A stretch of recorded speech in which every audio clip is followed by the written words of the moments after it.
Salam sejahtera, berita terkini yang kita terima daripada IJN tentang kesihatan Tun Mahathir Mohamad yang telah menggemparkan dan mengejutkan Malaysia beberapa hari yang lepas. Tun Mahathir dilaporkan telah dimasukkan ke IJN atas sebab beliau dijangkiti penyakit COVID-19. Dan untuk makluman kamu semua, seperti yang kita tahu, COVID-19 ini amat berisiko tinggi kepada orang-orang yang berusia, khususnya mereka yang mempunyai penyakit ataupun telah berumur lanjut, khususnya seperti Tun Mahathir yang telah mencapai 97 tahun. Ada yang mengatakan bahawa adakah ini adalah pengakhirannya untuk Mahathir ataupun adakah Mahathir akan sempat sembuh semula. Ada juga yang mengatakan bahawa Tun Mahathir mungkin akan terus berada di IJN dalam masa yang lama. Tapi hari ini aku nak kongsi dengan kamu semua satu berita yang baik untuk seluruh rakyat Malaysia.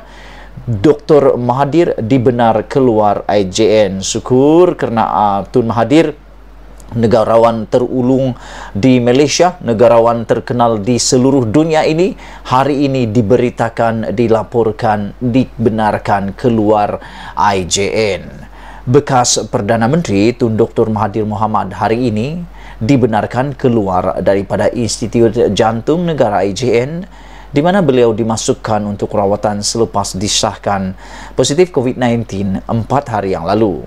Dalam satu kenyataan hari ini, pejabat beliau berkata Dr. Mahathir akan diletakkan di bawah kuarantin di rumah mulai hari ini hingga 6 September.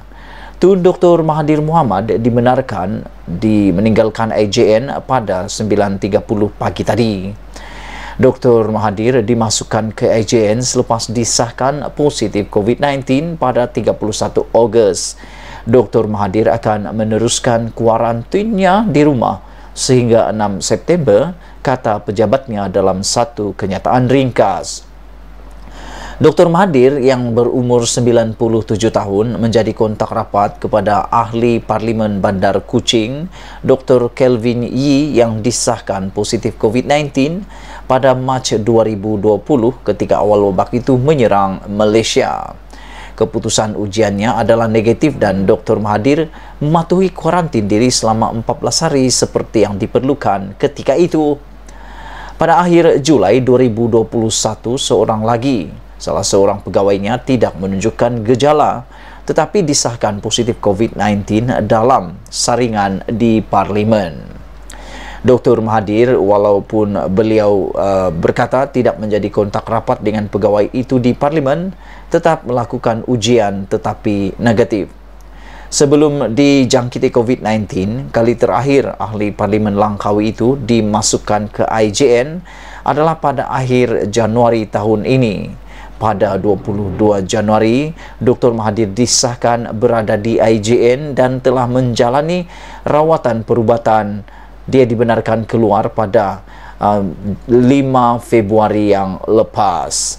Rakan-rakan yang saya kasihi sekalian, para penonton yang dihormati sekalian, apa yang aku nak kongsi terusnya ialah kerajaan campuran adalah pilihan terbaik jika Parlimen tergantung, kata pakar. Aku nak kongsi dari dalam sisipan kepada berita baik Tun Mahathir telah keluar daripada IJN ini ialah satu berita baik juga untuk kita semua, iaitu kerajaan campuran pilihan terbaik jika Parlimen tergantung, kata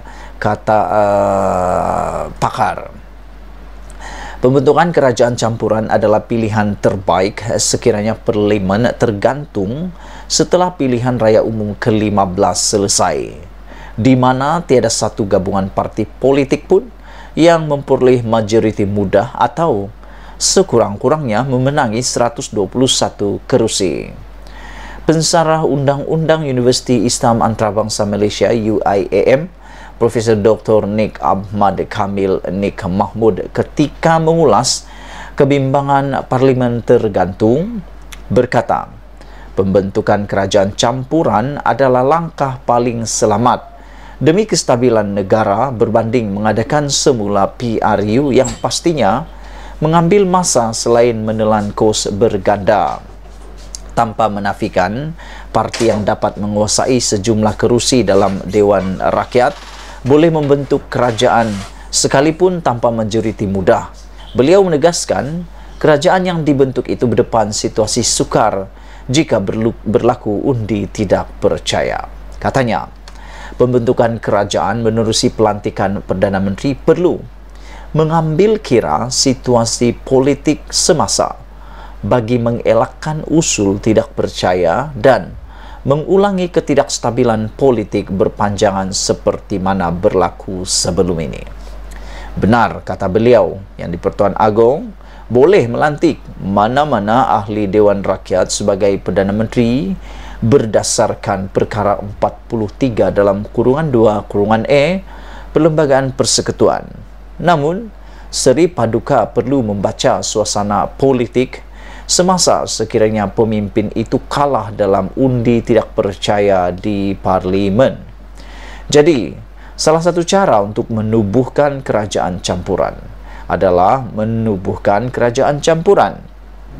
Itu pun kalau parti-parti terbabit tidak berlaga angin. Itu saja pilihan terbaik selain pilihan raya semula, katanya menurut utusan.